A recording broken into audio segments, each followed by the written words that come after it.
Assalamualaikum warahmatullahi wabarakatuh. Nama saya Abdul Wahid Tantula dengan NIM 41342338. Saya akan membawakan materi dengan judul Konsep Bertuhan sebagai Determinan dalam Pembangunan Manusia Beriman dan Bertakwa kepada Allah Subhanahu wa Ta'ala yang bersumber dari Al-Quran dan Sunnah. Next. Baik, di sini saya akan membawa 4 materi. Yang pertama itu konsep dari Tuhan. Yang kedua, pengertian dari manusia beriman dalam Islam. Yang ketiga, pengertian manusia bertakwa dalam Islam. Dan yang keempat adalah proses terciptanya iman manusia terhadap Allah Subhanahu wa Ta'ala. Next.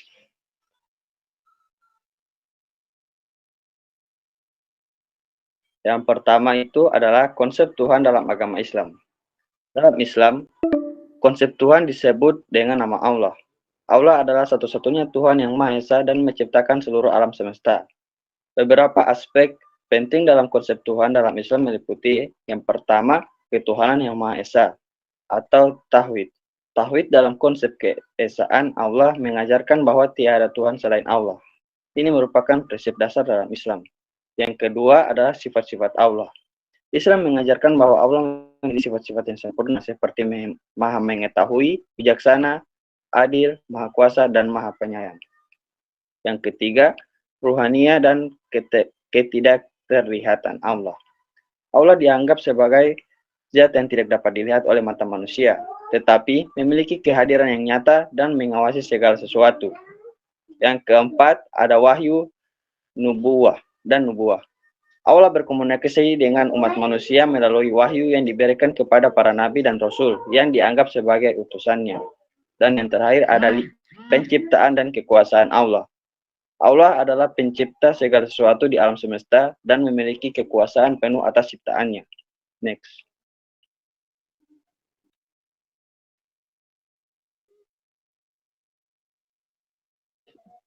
Pengertian manusia beriman dalam Islam. Iman artinya dalam Islam diterjemahkan sebagai percaya. Akar katanya yang berasal dari kata amanah yang mengandung arti ia percaya. Jika digunakan menurut wajan transitif, artinya menganugerahkan ketentraman atau perdamaian. Namun, bila menurut wajan intransisif, artinya berubah menjadi masuk dalam keadaan tentram atau damai. Pengertian iman juga disebutkan dalam hadis dari Umar bin Khattab radhiyallahu anhu. Ia berkata bahwa suatu hari Rasulullah SAW didatangi oleh malaikat Jibril. Jibril bertanya kepada Rasulullah, yang artinya, beritahukanlah kepadaku apa itu iman. Rasulullah menjawab, iman itu artinya engkau beriman kepada Allah, para malaikat-malaikatnya, kitab-kitabnya, rasulnya, hari akhirnya, dan kamu beriman kepada takdir yang baik maupun yang buruk. Hadis riwayat Muslim. Next. Dan yang ketiga, pengertian manusia bertakwa dalam Islam.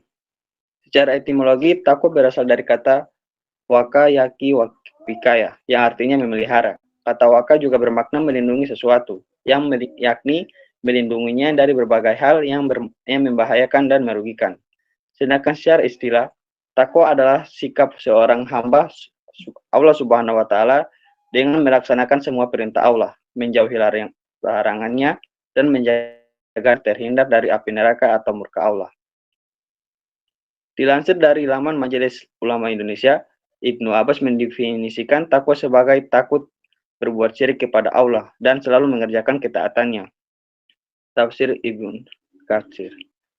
Dari serangkaian penjelasan tersebut dapat dipahami bahwa takwa adalah sikap mental seseorang yang selalu ingat dan waspada terhadap sesuatu dalam rangka memelihara dirinya dari noda dan dosa, selalu berusaha melakukan perbuatan yang baik dan benar, pantang berbuat salah, dan melakukan kejahatan pada orang lain, diri sendiri, dan lingkungannya, demi terhindar dari murka Allah.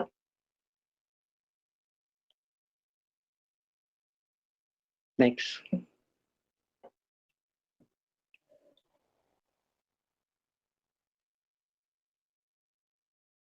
Yang keempat, ada proses terciptanya iman manusia terhadap Allah Subhanahu wa taala.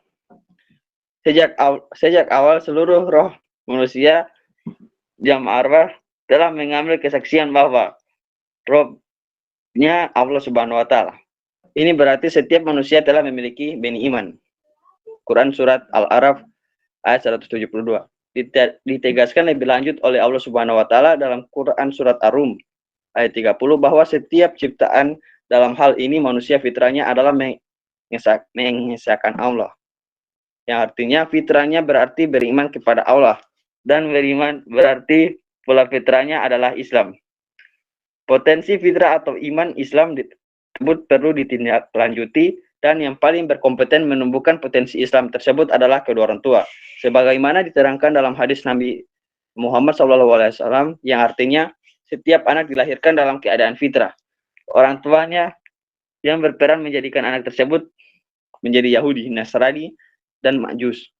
Imam Ghazali menisbahkan setiap orang mempunyai potensi untuk melihat, tetapi ia tetap tidak bisa melihat apabila tidak ada cahaya yang masuk ke dalam mata. Sekian dari saya. Wassalamualaikum warahmatullahi wabarakatuh.